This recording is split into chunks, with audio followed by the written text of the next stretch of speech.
Assalamualaikum warahmatullahi wabarakatuh. Perkenalkan, kami dari kelompok 2 di mata kuliah Pemasaran Jasa Akuntansi yang beranggotakan saya sendiri, Dian Purnama Suci, dan beberapa rekan saya.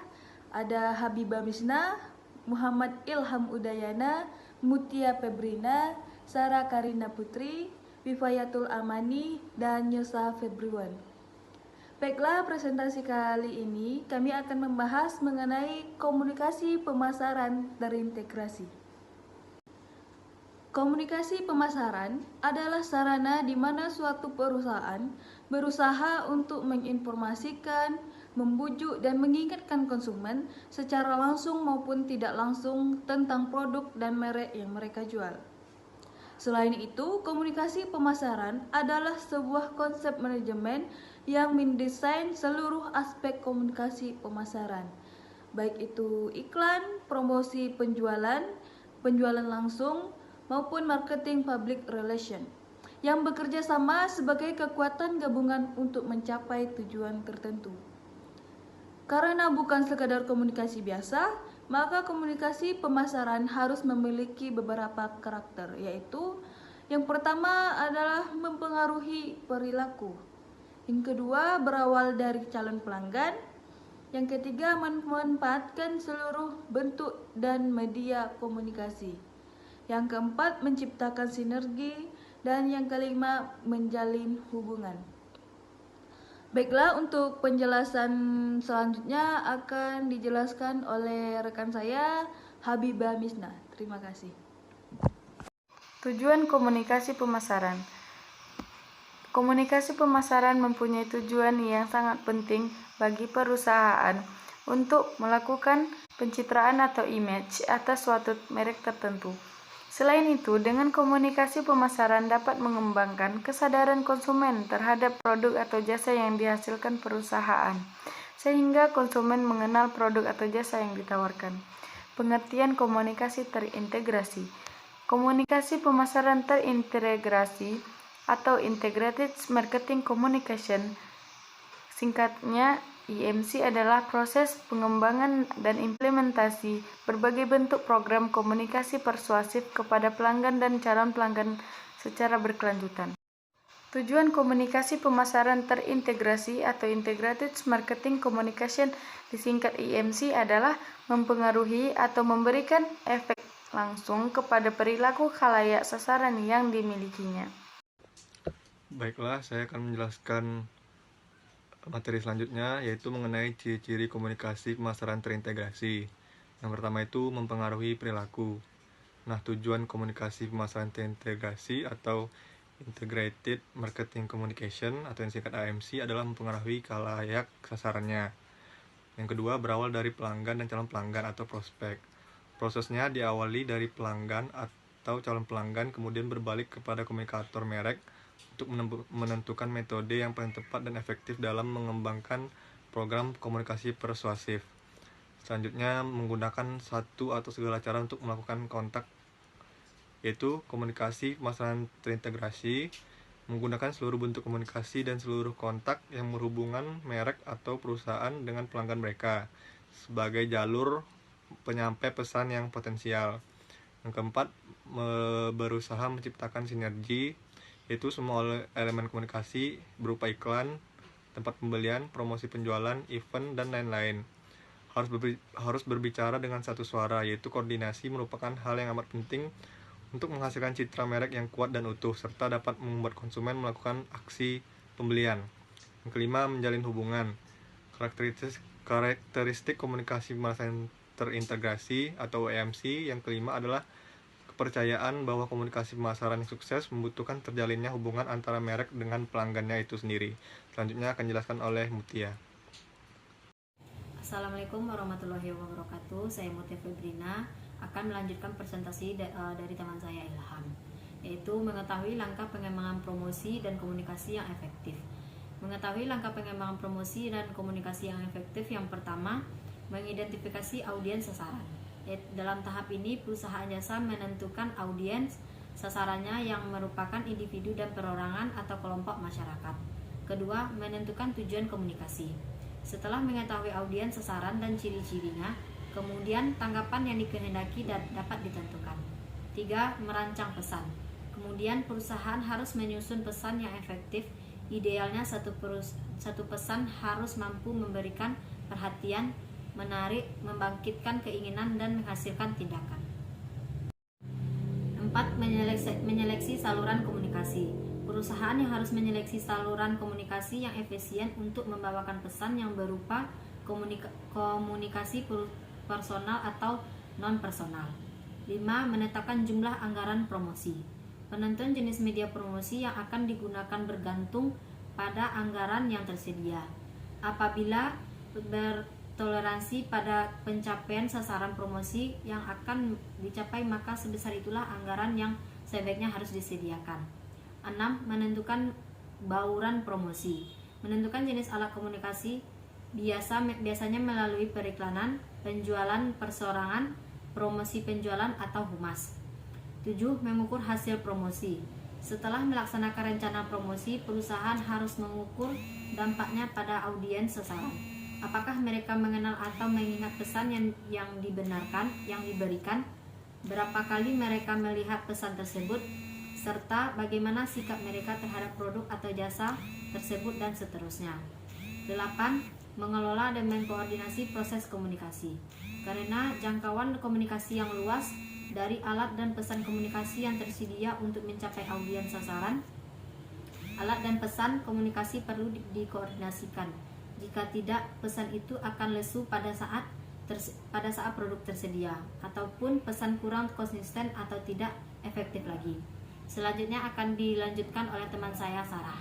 Assalamualaikum warahmatullahi wabarakatuh. Baiklah, nama saya Sarah Karina Putri. Saya akan melanjutkan penjelasan dari teman saya Mutia, yaitu konsep dasar komunikasi pemasaran terintegrasi. Yang pertama adalah direct marketing. Di saat perusahaan ingin berhubungan langsung dengan customer tanpa melalui retailer, maka digunakanlah direct response marketing seperti closed loop, interaktif, database driven messaging system yang menggunakan banyak jenis media untuk menciptakan respon behavioral. Direct marketing merupakan salah satu fungsi EMC yang terdiri dari front end dan back end operations. Front end menyusun harapan-harapan dari konsumen yang mencakup the offer, yakni segala sesuatu yang nyata maupun tidak dijanjikan oleh perusahaan guna mencapai perilaku customer yang diinginkan perusahaan. Misalnya penawaran harga khusus, garansi, dan lain-lain. The database mendapatkan data customer-nya dan menggunakan data itu untuk penawaran selanjutnya, dan the response memberikan respon yang baik terhadap customer, misalnya dengan membuat toll free line untuk layanan customer. Sedangkan back end berusaha mempertemukan harapan konsumen dengan produk, mencakup fulfillment,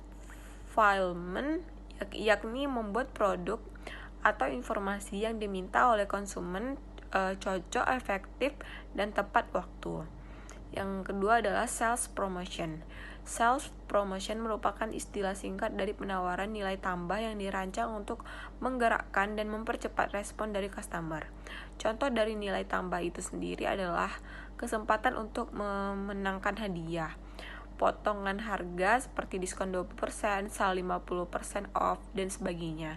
Produk ekstra seperti isi teh kotak 30% lebih banyak, sampel gratis, dan premium, misalnya beli Rinso dapat piring cantik. Pada konsepnya, sales promotion digunakan untuk memotivasi customer agar melakukan aksi dengan membeli produk yang dipicu dengan adanya penawaran produk dalam jangka waktu terbatas. Selanjutnya adalah public relation atau PR. PR dalam konsep EMC melakukan pekerjaan yang sangat luas dan beragam. Tidak hanya bertugas men-track opini publik saja, tetapi juga bertugas memanage corporate brand dan menjaga reputasinya. Lalu, PR merupakan salah satu fungsi PR yang digunakan sebagai media tanpa bayar untuk menyampaikan brand information guna mempengaruhi calon customer atau customer secara positif. PR sendiri lebih fokus kepada customer atau calon customer dan melengkapi strategi marketing yang lain dengan 4 cara. Yang pertama adalah meningkatkan kredibilitas brand message. Yang kedua, menyampaikan message sesuai targetnya berdasarkan aspek demografis, psikografis, etnik, atau khalayak secara regional. Yang ketiga adalah mempengaruhi opinion leader atau trendsetter yang berpengaruh. Yang keempat adalah melibatkan customer dan stakeholder lainnya pada event spesial. Selanjutnya adalah personal selling. Personal selling adalah komunikasi dua arah di mana seorang penjual menjelaskan fitur dari suatu brand untuk kepentingan pembeli. Dalam personal selling dilibatkan komunikasi yang sifatnya tatap muka dan kegiatannya pada sekarang ini terfokus pada pemecahan masalah dan penciptaan nilai bagi customer, atau lebih dikenal sebagai partnership. Dimensi dari partnership ini adalah seorang salesperson harus memahami customernya dengan baik. Personal selling sendiri merupakan bagian dari direct marketing.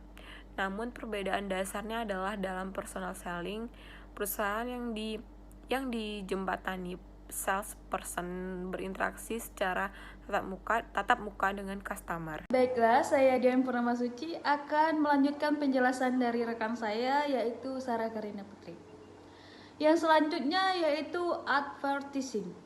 Advertising merupakan suatu bentuk dari presentasi non-personal dan promosi dari suatu ide, barang, atau jasa yang tidak gratis atau berbayar, dan dilakukan oleh sponsor, yaitu perusahaan yang teridentifikasi. Karakteristik dari iklan sendiri adalah bersifat non-personal. Komunikasi satu arah, ada sponsor atau halayak yang peduli, dan bertujuan untuk mengubah sikap dan perilaku. Biasanya, advertising itu dipakai ketika suatu perusahaan ingin mengubah customer dari unaware menjadi aware terhadap suatu brand. Dan yang selanjutnya yaitu publicity. Publicity sendiri merupakan salah satu jasa yang disediakan oleh public relation firm maupun advertising agency. Publicity timbul untuk membantu menangkap perhatian publik dan membedakan tiap-tiap perusahaan tersebut dari perusahaan-perusahaan lain yang menjadi saingannya. Publicity dalam MPR berarti memperoleh penyebutan nama merek di media massa dalam cara-cara yang berbeda, waktu dan tempat sesering mungkin sehingga menjadi top of mind. Yang selanjutnya yaitu events atau sponsorship. Event marketing adalah situasi yang signifikan atau peristiwa promosional yang mempunyai fokus utama untuk menangkap perhatian dan melibatkan customer dalam event tersebut. Perusahaan dan organisasi-organisasi non-profit menggunakan event dengan beberapa alasan, yaitu untuk melibatkan sasaran halayak, untuk mengasosiasikan sebagai brand dengan aktivitas, gaya hidup, atau orang-orang tertentu, untuk meraih sasaran halayak yang sulit dijangkau, untuk meningkatkan brand awareness, dan untuk menyediakan platform yang baik bagi brand publicity. Sponsorship adalah dukungan finansial kepada suatu organisasi, orang, atau aktivitas yang dipertukarkan dengan publisitas, merek, atau suatu hubungan. Yang selanjutnya yaitu interactive marketing. Interactive marketing di sini lebih tertuju kepada bagaimana suatu perusahaan mampu atau tidak berkomunikasi dengan customer-nya, atau mampu memberikan solusi yang baik yang terjadi dengan perusahaan produk. Dalam hal ini, proses komunikasi pemasaran terintegrasi. 1. Model makro proses komunikasi. Dua elemen mempresentasikan pihak utama dalam komunikasi pengirim dan penerima. Dua elemen lainnya mempresentasikan alat komunikasi utama, pesan dan media. 4 elemen mempresentasikan fungsi utama menyandingkan pengertian, respon dan umpan balik.